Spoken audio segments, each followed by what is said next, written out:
Hello I welcome you all in today session. आज हम करेंगे lecture number 2 last lap revision series का, okay, geography का।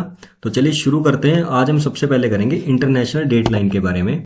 देखिए, इंटरनेशनल डेट लाइन एक ऐसी लाइन होती है जिससे हमारी डेट्स डिसाइड होती हैं, ओके। मैंने आपको प्रीवियस लेक्चर में क्या बताया था कि लॉन्गिट्यूड, ठीक है, लॉन्गिट्यूड से क्या चेंज होता है, टाइम चेंज होता है, और लैटिट्यूड से क्या चेंज होता है, क्लाइमेट। तो आज हम देखेंगे किस तरह से चेंज होता है टाइम एंड क्लाइमेट, ओके। सबसे पहले मैंने आपको ये बता दिया कि मैंने आपको पिछले लेक्चर में ये बताया था। जिसने पिछला लेक्चर नहीं देखा है वो जरूर से देखे, आई बटन में लिंक मिल जाएगा आपको। देखिए, जो इंटरनेशनल डेट लाइन है ना, ये किसके ऊपर बेस्ड है, बेस्ड ऑन 180 डिग्री मेरिडियन। और मेरिडियन किसे बताया था मैंने, मेरिडियन किसे बोलते हैं, लॉन्गिट्यूड को बोलते हैं मेरिडियन, ओके। अब देखिए, मान लीजिए आपका 0 डिग्री लॉन्गिट्यूड है, इस तरफ क्या है, ईस्ट है, इस तरफ क्या है, वेस्ट है। अगर आप 0 से इस तरफ को जा रहे हैं तो टाइम क्या होगा, ऐड होगा। अगर 0 से इस तरफ को जा रहे हो तब भी टाइम क्या होगा, तब टाइम नेगेटिव होगा। आपने एक बात याद रखनी है कि वेस्ट की तरफ जाओगे तो टाइम नेगेटिव होगा, ईस्ट की तरफ जाओगे तो टाइम ऐड होगा। अब देखिए, अगर आप ईस्ट की तरफ को 180 डिग्री तक जाते हैं, ठीक है, टोटल 360 है ना, इस तरह से अर्थ है, इधर को 180 जा रहे हो, इधर को 180 जा रहे हो, तो आपस में मिल जाओगे फिर से, ओके, अपोजिट साइड में। देखिए, मतलब यहीं पे मिल जाओगे आके यार, ठीक है। तो अगर आप इस तरफ को जा रहे हो 180 डिग्री तो टाइम ऐड होगा, कितना ऐड होगा, 12 आवर्स। और इस तरफ को जा रहे हो 180 डिग्री तो कितना सब्ट्रैक्ट हो जाएगा, 12 आवर्स, ओके। देखिए, एक और चीज बताता हूँ 12 आवर्स क्यों होगा। देखिए, अर्थ रिवॉल्व्स कितने मिनट में अर्थ रिवॉल्व करती है, कितने घंटों में करती है अर्थ revolve, 24 hours, basically rough idea, okay. और कितने डिग्री घूमती है, 360 डिग्री घूमती है जी, ओके। अब देखिए, तो अगर 24 घंटे में 360 डिग्री घूमती है तो एक घंटे में कितने घूम लेगी, 15 डिग्री, ठीक है। तो 12 घंटों में कितनी घूम लेगी, 180 डिग्री, ठीक है। इतना बेसिक मैथ तो सबको आता होगा। अगर एक घंटे में 15 डिग्री घूम रही है तो एक डिग्री में कितने मिनट घूम लेगी, एक डिग्री में कितने मिनट घूम लेगी, 4 मिनट घूम लेगी। ये कुछ बातें आपको याद रखनी है, ओके। अब देखिए, जो आपकी इंटरनेशनल डेट लाइन है ना, ये बेसिकली एक जिगजैग लाइन है, ओके, इस तरह से। अब जिगजैग क्यों है, क्योंकि किसी भी कॉन्टिनेंट से या किसी भी कंट्री से पास नहीं होती है, ये पास होती है आपकी पैसिफिक ओशियन से, ओके। पैसिफिक ओशियन से पास होती है आपकी OCEAN ocean, okay. International date line आपकी पैसिफिक ओशियन से पास होती है और इसे 0 डिग्री लॉन्गिट्यूड भी बोला जाता है या फिर 0 ग्रीनविच मेरिडियन, ओके। इसे नहीं बोला जाता, सॉरी, इसे नहीं बोला जाता है। वो 0 डिग्री तो मैंने आपको बताया था ना, लंदन से पास होता है, इसे नहीं बोला जाता। ये पैसिफिक ओशियन से पास होती है, इसे 180 डिग्री लॉन्गिट्यूड बोला जाता है, 180 डिग्री लॉन्गिट्यूड, ओके। अब देखिए, पैसिफिक ओशियन से पास होती है ये, 180 डिग्री लॉन्गिट्यूड बोला जाता है इसको, किसी भी कंट्री से पास नहीं होती है, जिगजैग लाइन है, ओके। और ईस्ट में जाओगे तो 12 आवर्स प्लस करोगे, वेस्ट में जाओगे तो 12 आवर्स माइनस करोगे। बस यही था इंटरनेशनल डेट लाइन के बारे में। अब मैं आपको कुछ न्यूमेरिकल्स करवा देता हूं। देखिए, जो CDS के एग्जाम में भी पूछे गए बहुत बार से, मान लीजिए 30 डिग्री ईस्ट पे जो है आपका वो 4 PM टाइम है, ओके। तो 60 डिग्री ईस्ट पे क्या टाइम होगा और 45 डिग्री वेस्ट पे क्या टाइम होगा, ठीक है। अब देखिए, मैंने आपको बताया ना, एक घंटे मतलब 15 डिग्री, ओके। अब देखिए, यहां कितना है, 30 डिग्री है और यहां कितना है, 60 डिग्री है, ईस्ट ही है दोनों, ओके।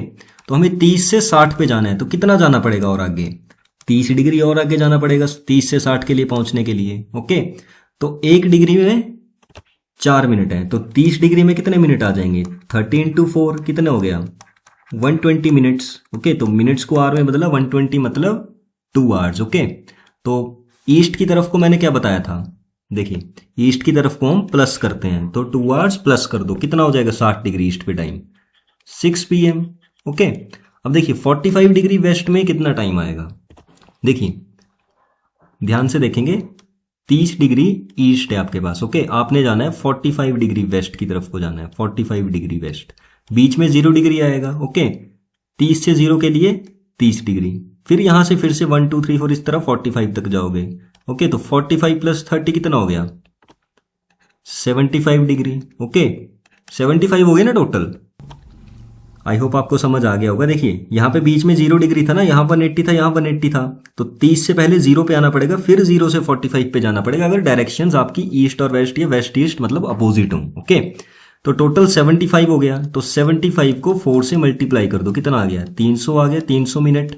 तो मिनट को आवर्स में बदलना हो तो क्या करेंगे, डिवाइडेड बाय 60, तो 5 आवर्स आपका आ गया टाइम। अब देखिए वेस्ट की तरफ को जा रहे हैं तो टाइम क्या होगा, सब्ट्रैक्ट होगा। ओके, अगर 30 डिग्री ईस्ट पे 4 बज रहे थे तो 5 घंटे माइनस कर लो, 11 AM टाइम आ जाएगा 45 डिग्री वेस्ट में। आपके लिए एक क्वेश्चन दे रहा हूं मैं, आप मेरे को कमेंट सेक्शन में बताओगे अगर 30 डिग्री ईस्ट में 5 PM टाइम है, ओके, तो 15 डिग्री वेस्ट में कितना टाइम होगा, ये कमेंट सेक्शन में बताओगे आप। ओके, चलिए नेक्स्ट देखते हैं अभी सीजन्स के बारे में, सीजन्स किस तरह से हमारे चेंज होते हैं। पहले मैं आपको एक और चीज बता देता हूं इससे पहले। देखिए जो आपकी अर्थ जो है, ठीक है, उसकी मूवमेंट 2 तरह की है, ठीक है, मूवमेंट इज ऑफ 2 टाइप्स। कितने तरह की है, 2 टाइप्स की है। कौन कौन सी है, पहली है रोटेशन, ओके, और दूसरी है रेवोल्यूशन जी। अब रोटेट कैसे करती है, एलिप्टिकल पाथ पे करती है rotate, elliptical path, elliptical path पे रोटेट करती है आपकी अर्थ। देखिए ये आपकी अर्थ है, ओके, अगर वर्टिकल एक्सिस पे देखें तो कितनी झुकी हुई है वो, टिल्टेड, कितनी टिल्टेड है वर्टिकल एक्सिस पे देखें तो 23.5 डिग्री, ओके, और हॉरिजॉन्टली देखें तो 90 डिग्री है टोटल। ओके, अगर 23.5 वर्टिकल है तो हॉरिजॉन्टली कितनी होगी, 66.5 डिग्री हो गई, ओके, हॉरिजॉन्टली, और ये आ गया वर्टिकली, ओके, टिल्टेड है। अब देखिए एक होता है सर्कल ऑफ इल्यूमिनेशन, वो क्या होता है वो भी बता देता हूं आपको, कुछ नहीं होता है बेसिकली, मैं बताता हूं आपको। सर्कल ऑफ इल्यूमिनेशन क्या होता है, सर्कल ऑफ इल्यूमिनेशन, जो पार्ट मतलब सन के सेम मतलब सामने हो ना, जहां दिन हो, उसे बोलते हैं सर्कल ऑफ इल्यूमिनेशन। मैं लिख देता हूं, जो पार्ट किसका, अर्थ का, सन के सामने हो, ओके, उसे बोलेंगे सर्कल ऑफ इल्यूमिनेशन। अब समझते हैं हम सीजन्स के बारे में जी। मैं एक बात बताना भूल गया आपको इंटरनेशनल डेटलाइन वाले में। देखिए अगर आप ईस्ट टू वेस्ट जा रहे हैं, देखिए इसमें बहुत ज़्यादा कन्फ्यूजन होती है बच्चों को, तो मैं यहाँ लिख दे रहा हूँ इसको, ओके, तो कलर चेंज कर देता हूँ। अगर आप ईस्ट टू वेस्ट जा रहे हैं, ठीक है, तो क्या होगा, मतलब आप अगर जापान से यूएसए जा रहे हैं तो क्या होगा, gain a day, gain a day. मैं भी एग्जाम्पल देके भी समझाऊंगा इसको। अगर आप वेस्ट टू ईस्ट जा रहे हैं तो उल्टा हो जाएगा, क्या हो जाएगा, लूज अ डे या लॉस अ डे। अब देखिए अगर 27 तारीख है मान लीजिए, ओके, जापान में 27 तारीख है, आप यूएसए में कौन सी डेट हो जाएगी, जापान में 27 है तो यूएसए में 26 हो जाएगी, तभी गेन हुआ ना एक डे आपको, ठीक है, और यहां पे वाइस वर्सा हो जाएगा, उल्टा हो जाएगा। तो ये ध्यान में रखेंगे, इसका बहुत सारे क्वेश्चंस पूछे जाते हैं इस कंसेप्ट से, सिर्फ इस कंसेप्ट से आपको बहुत सारे क्वेश्चंस मिलेंगे, ओके। चलिए तो अभी हम सीजन्स के बारे में देख रहे थे। जो कॉपरनिकस थे उन्होंने क्या बोला था कि अर्थ जो है वो सन के अराउंड घूमती है, ठीक है, उन्होंने ये बोला था, पर केपलर ने बोला था एलिप्टिकल ऑर्बिट में घूमती है, यूनिवर्स क्या है, हीलियोसेंट्रिक है। किसने बोला था, कॉपरनिकस ने बोला था हीलियोसेंट्रिक यूनिवर्स। अब देखिए बेसिकली 4 सीजन्स होते हैं, ठीक है, 4 सीजन्स होते हैं। कौन कौन से, मैं अलग बता देता हूं इसको भी, वेट अ मिनट। देखिए आपके पास कौन से कितने सीजन्स हैं, 4 सीजन्स हैं, ओके। कौन कौन से, spring, autumn, winter, sorry summer है ये, summer, autumn, winter, spring, okay, 4 seasons हैं आपके पास। अब देखिए समर में क्या होता है, जो आपका डे है वो ज्यादा बड़े होते हैं, नाइट्स क्या होती हैं, कम होती हैं, ठीक है। ऑटम में लगभग बराबर से होते हैं डे और नाइट। विंटर्स में डे क्या हो जाएंगे, छोटे, नाइट्स बड़ी, ओके, और स्प्रिंग में बराबर, डे और नाइट फिर से बराबर हो जाते हैं, ओके। इतना आई होप आपको समझ आ गया होगा, इतना तो आपको पता भी होगा, ठीक है। अब देखिए इतना अगर आपको समझ आ गया तो चलिए इस डायग्राम पे चलते हैं फिर। देखिए ये आपका सन है, ओके, और ये आपकी अर्थ है जी। मैंने आपको फर्स्ट लेक्चर में बताया था ये कि 0 डिग्री पे है, इसे क्या बोलेंगे, इक्वेटर बोलेंगे। ये 23.5 डिग्री नॉर्थ पे है और ये 23.5 डिग्री साउथ पे है, इसे क्या बोलेंगे, ट्रॉपिक ऑफ कैंसर, और इसे Tropic of Capricorn. First lecture मैंने आपको बिल्कुल डिटेल में बताया, इन पे कौन कौन सी कंट्रीज लाई करती हैं वो भी बताया विद ऑर्डर और ट्रिक्स के साथ। तो जिसने नहीं देखा है वो जरूर से देखे फर्स्ट लेक्चर। अब देखिए जो सन की रेज है ना वो परपेंडिकुलर कहाँ पे पड़ेंगी, स्लांटिंग कहाँ पे पड़ेंगी, सभी देखेंगे, ठीक है। अब देखिए जो मैं ये येलो येलो कलर से ड्रॉ कर रहा हूँ आपको, ठीक है, तो सन की रेज यहीं तक पड़ती है, मैक्सिमम मैक्सिमम यहीं तक पड़ेंगी। मतलब मैक्सिमम रेज के, मेरा कहने का मतलब है जो परपेंडिकुलर मैक्सिमम रेज है ना सन की वो इसी एरिया में पड़ेंगी, ट्रॉपिक ऑफ कैंसर से लेके ट्रॉपिक ऑफ कैप्रिकॉर्न के बीच में, इस एरिया में पड़ेगी सन की रेज मैक्सिमम, ओके, जितना भी ये येलो येलो वाला एरिया है। अब देखिए देखिए गर्मियों के टाइम पे क्या होता है, बहुत ज़्यादा गर्मी होती है, ठीक है। अब देखिए गर्मियों से पहले हम चलेंगे स्प्रिंग सीजन से, ओके, स्प्रिंग सीजन से चलते हैं तो उसमें क्या होता है, डेज और नाइट क्या होती हैं, बराबर होती हैं, ओके। तो सन की रेज कहाँ पड़ रही होती है मैक्सिमम, मतलब परपेंडिकुलर कहाँ पड़ रही होती है उस टाइम पे, इक्वेटर पे पड़ रही होती हैं, ठीक है। सन की रेज परपेंडिकुलर उस टाइम इक्वेटर पे पड़ रही होती हैं, उसे क्या बोलेंगे, इक्विनॉक्स, ओके। जब परपेंडिकुलर पड़े किस पे, इक्वेटर पे, ओके, तो उसे क्या बोल देंगे, इक्विनॉक्स बोल देंगे, ठीक है। अब देखिए मान लीजिए मार्च का टाइम है और रेज आपकी परपेंडिकुलर पड़ रही हैं इक्वेटर पे, हमारी कंट्री कहाँ जैसे है, यहां जैसे है, ठीक है। तो आधी हमारी डिवाइड कर देती है ना ट्रॉपिक ऑफ कैंसर हमारी कंट्री को, इक्वेटर से तो ऊपर है हमारी कंट्री, ठीक है।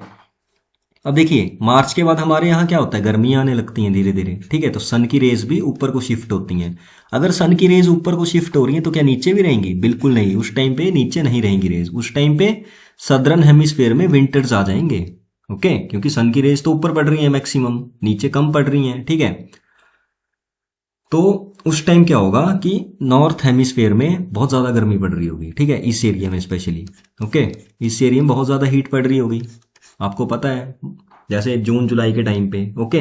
तो जून के टाइम पे अब देखिए आपका इक्विनॉक्स कब होता है, ठीक है, 21 मार्च को होता है इक्विनॉक्स। अब देखिए 21 जून आते आते योगा डे भी होता है उस दिन, ठीक है, 21 जून आते आते आपकी परपेंडिकुलर रेज पड़ रही होंगी ट्रॉपिक ऑफ कैंसर पे, ओके। तो ट्रॉपिक ऑफ कैंसर पे परपेंडिकुलर रेज पड़ रही होंगी उस टाइम पे, और यहां पे क्या होता है 21 जून को लॉन्गेस्ट डे होता है नदर्न हेमिस्फीयर में, ओके। बट उस टाइम यहाँ क्या होगा, यहाँ ठंड होगी कड़ाके की, ओके, सदर्न हेमिस्फीयर में। अब देखिए जब यहाँ पे रेस पड़ रही हैं, ओके, तो इधर साउथ पोल में क्या हो जाएगा, बिल्कुल अंधेरा, 24 घंटे की रात, और ठीक है 24 घंटे की रात हो जाएगी यहाँ पे, और यहाँ क्या हो जाएगा, नॉर्थ पोल साइड 24 घंटे का दिन हो जाएगा, ठीक है, क्योंकि यहीं पे रेस पड़ रही हैं सारी, इस एरिया में बहुत कम रेस पड़ रही हैं, ओके, और यहाँ तो कंट्रीज भी कम है बेसिकली, ठीक है। फिर जुलाई अगस्त के बाद फिर मानसून आता है, मानसून भी देखेंगे किस तरह से आता है, वही मतलब ये सारा रिलेट करता है बाद में, इस चीज को ध्यान से समझ लेना, ओके। फिर ठंड का मौसम चलना शुरू होता है, धीरे धीरे धीरे धीरे गर्मियां कम होती हैं, मतलब सन की रेज फिर से नीचे को जाती हैं, ओके, फिर से नीचे को आ रही हैं, तो फिर से वो इक्वेटर पे आएंगी ना, इक्वेटर पे आएंगी फिर से, कब आएंगी, 21 सितंबर को, ओके, 21 सितंबर को फिर से वो नीचे की तरफ को शिफ्ट होंगी, ठीक है। उस टाइम क्या हो जाएगा, फिर से इक्विनॉक्स आ जाएगा, तब फिर से डे और नाइट इक्वल हो जाएंगे, ठीक है। फिर सितंबर अक्टूबर नवंबर, नवंबर दिसंबर आते आते क्या हो जाएगा, हमारे यहाँ बिल्कुल ठंड हो जाएगी नदर्न हेमिस्फीयर में, ठीक है, और यहाँ गर्मी हो जाएगी। आपने सुना है ना ऑस्ट्रेलिया में समर्स होते हैं इस टाइम पे, ओके, जनवरी दिसंबर नवंबर टाइम पे। तो फिर सन की रेस परपेंडिकुलर पड़ेंगी ट्रॉपिक ऑफ कैप्रिकॉर्न पे, ओके। तो उस चीज को क्या बोल दिया जाता है, विंटर सोलिस्टिस, विंटर सोलिस्टिस। मैं आपको बताना भूल गया, यहां पे 21 जून को बोला जाता है समर सोलिस्टिस, ओके। और इसे वेरिनल इक्विनॉक्स, इसे ऑटमन इक्विनॉक्स, अब देखिए विंटर सोलिस्टिस है बट है तो यहाँ गर्मियाँ। अब विंटर सोलिस्टिस क्यों बोला, क्योंकि मैक्सिमम डोमिनेटिंग कंट्रीज जो है वो नॉर्दर्न हेमिस्फीयर में ही है, तो वो अपने हिसाब से चलाते हैं भाई मौसम। ओके, भले यहाँ गर्मियाँ हो पर विंटर सोलिस्टिस बोल दी क्योंकि यहाँ विंटर है तो ये भी विंटर सोलिस्टिस हो गया। ठीक है, अब विंटर सोलिस्टिस कब होता है, 22 दिसंबर को होता है जी। ओके, 22 दिसंबर। और लॉन्गेस्ट नहीं होता इस दिन, शॉर्टेस्ट डे होता है पूरी दुनिया में। ओके, पूरी दुनिया में मतलब है नॉर्दर्न हेमिस्फीयर में शॉर्टेस्ट डे। ठीक है, बस इतना ही था सीजन्स कि आपके सीजन्स किस तरह से चेंज होते हैं मैंने आपको बता दिया। मैं आपको एक बार दोबारा से रिवाइज करवा देता हूँ। देखिए 0 डिग्री इक्वेटर पे परपेंडिकुलर रेज, देखिए इक्वेटर पे हमेशा गर्मी ही रहेगी। ओके, एक सही मौसम रहता है, यहाँ डेली बारिश होती है इक्वेटर पे जी। ठीक है, अब देखिए क्यों होती है वो आने वाले लेक्चर्स में समझेंगे हम। ठीक है, तो देखिए इक्वेटर पे परपेंडिकुलर रेज पड़ रही है आपकी कब, 21 मार्च को, उसे क्या बोला, वेरिनल इक्विनॉक्स। ओके, तो उसके बाद क्या होगा, गर्मियां नॉर्दर्न हेमिस्फीयर में आने लगेंगी धीरे धीरे। 21 जून आते आते सन कहाँ पहुंच जाएगा, ट्रॉपिक ऑफ कैंसर पे पहुंच जाएगा। और उस टाइम क्या होगा, यहाँ 24 घंटे का दिन हो जाएगा। ओके, और यहाँ 24 घंटे की रात हो जाएगी। बट जब ट्रॉपिक ऑफ कैंसर पे पहुंचता है ना सन, तो यहाँ 24 घंटे का दिन हो जाता है और यहाँ नॉर्थ पोल में 24 घंटे की नाइट हो जाती है फिर। ओके, तो ये भी ध्यान में रखेंगे। ठीक है, फिर गर्मी आ गई यहाँ, उसे क्या बोला, समर सोलिस्टिस बोला। फिर हमारा सन धीरे धीरे नीचे की तरफ को आ रहा है। ठीक है, तो उसे क्या बोल दिया, 21 सितंबर को ऑटमनल इक्विनॉक्स। ओके, अगेन फिर सन नीचे की तरफ को जा रहा है। ठीक है, तो यहाँ सर्दियां आ रही हैं तो यहाँ गर्मियां आ रही हैं, तो उसे विंटर सोलिस्टिस बोल दिया। एक बात और ध्यान में रखेंगे, अगर नॉर्दर्न हेमिस्फीयर में समर्स हैं तो सदर्न हेमिस्फीयर में विंटर्स होंगे। अगर विंटर्स है नीचे, मतलब अगर नॉर्दर्न में विंटर्स हैं तो नीचे समर्स होंगे, नीचे मतलब सदर्न हेमिस्फीयर में। ओके, आई होप आपको इतना समझ आ गया होगा। अब देखिए सीजन्स चेंज क्यों होते हैं। ठीक है, मैं लिख देता हूं यहाँ पे, क्वेश्चन बहुत बार आया भी है। सीजन्स चेंजेस क्यों होते हैं, ड्यू टू रेवोल्यूशन, रेवोल्यूशन की वजह से भी चेंज होते हैं, and tilt of axis. Okay, चलिए अब देखिए एक और बात बता देता हूं आपको। जब देखिए ये आपका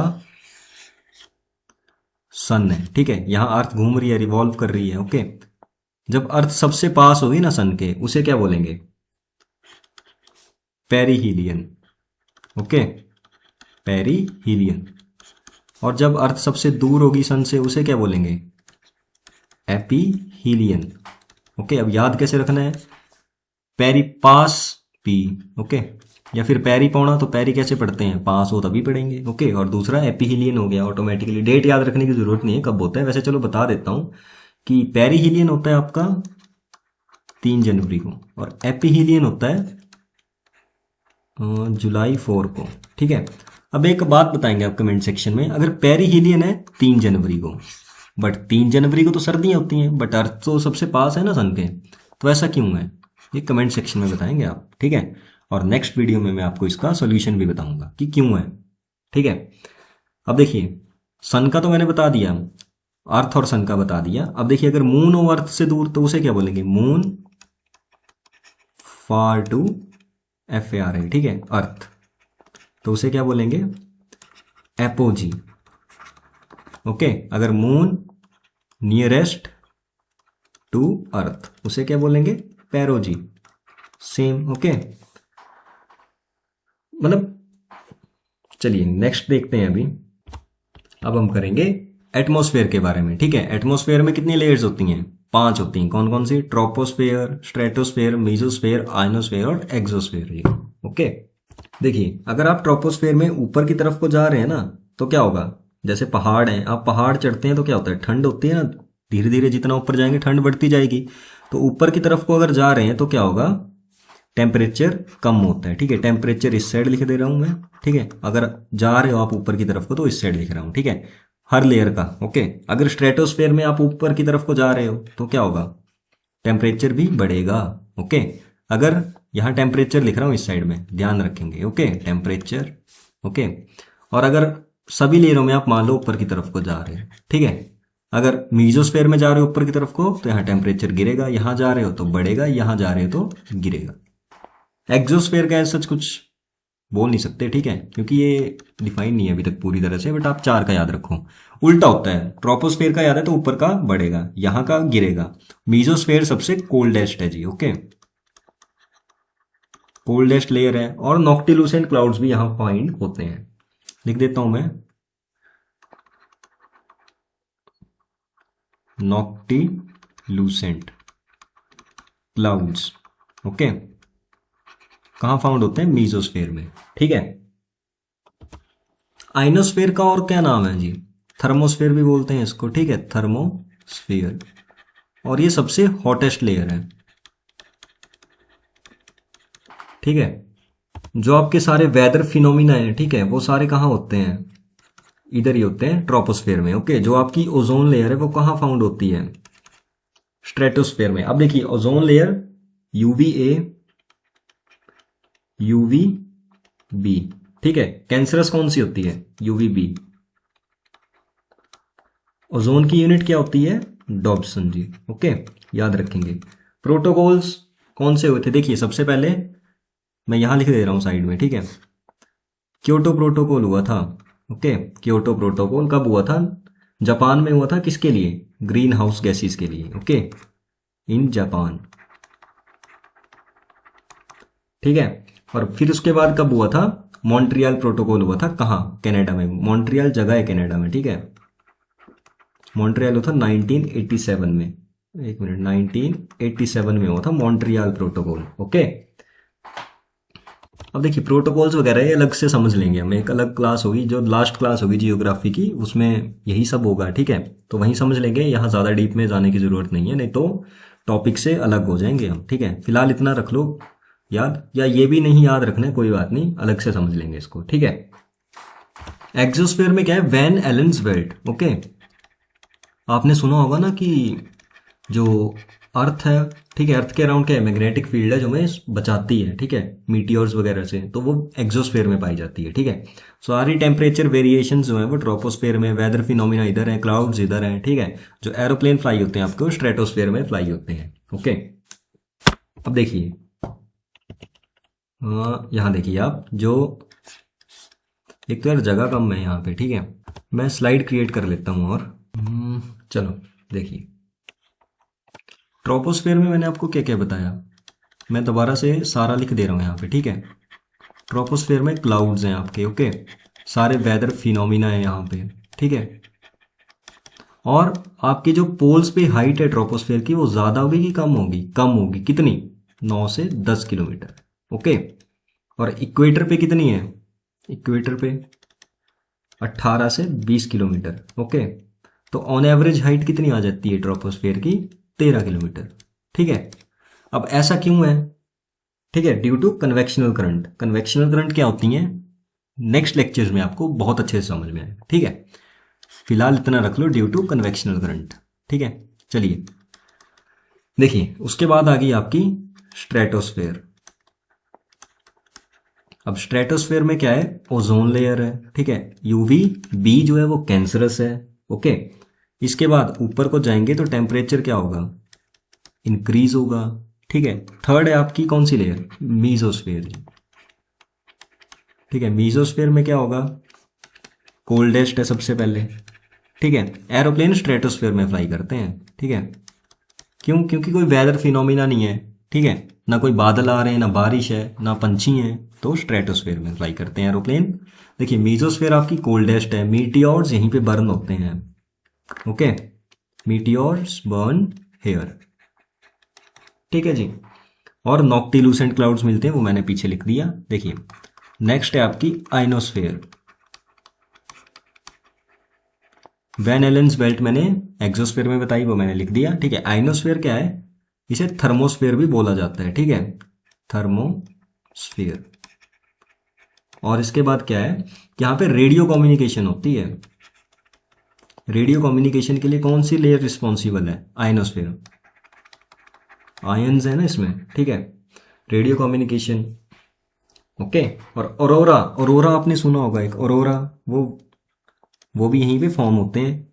ठीक है, ऑरोरा क्या होते हैं? पोलर लाइट्स होती हैं बेसिकली। ठीक है, पोलर लाइट्स, उन्हें ऑरोरा बोल दिया जाता है। नॉर्थ पोल में ऑरोरा बोरियलिस, साउथ पोल में ऑरोरा ऑस्ट्रेलिस। उतना ज़्यादा इंपॉर्टेंट नहीं है, बट हाँ, जब हम वो पढ़ेंगे ना प्लैनेट्स, तब मैं आपको बता दूंगा अच्छे से। ठीक है, चलिए अब थोड़ा ग्रीन हाउस गैसेस के बारे में पढ़ लेते हैं। आपकी ग्रीन हाउस गैसेस कौन कौन सी हैं? देखिए CO2 है, फिर CH4 है, ये कॉम है भाई, ठीक है। फिर और कौन सी है? SF6 है, N2O है, ठीक है। वाटर वेपर है आपके, ओके। और कौन है? ओजोन है, ओके। ओजोन है, वाटर वेपर है, N2O है, SF6 है, CH4 है, CO2 है, ओके। कार्बन मोनोऑक्साइड आपकी ग्रीन हाउस गैस नहीं है, याद रखेंगे, ऑप्शन में बहुत बार पूछा जाता है, ठीक है। अब देखिए ये सन से रेज आ रही है, हमारा सन है, ओके। और ये आपने देखा होगा ना, व्हाइट कलर की एक शीट सी लगा रखते हैं जिसके अंदर सब्जियां वगैरह उगाते हैं, ठीक है। यहाँ सब्जियां हैं, ठीक है, यहाँ सब्जियां उगा रहे हैं, बेमौसमी सब्जियां उगा रहे हैं यहाँ पे, ठीक है। अब जो सन से रेज आ रही हैं वो कौन सी रेज होती हैं? Short wave rays, okay. Short waves होती हैं, ओके। या फिर इंसोलेशन भी बोल दिया जाता है इन्हें कभी कभी। अब देखिए ये रेज यहाँ पे आएंगी अंदर, तो क्या होगा, ये क्या बन जाएंगी, यहाँ से रिफ्लेक्ट होके लॉन्ग वेव्स बन जाएंगी, ओके। जब यहाँ पे रिफ्लेक्ट होंगी ये इस तरह से वापस जाएंगी तो ये लॉन्ग वेव्स बन गई,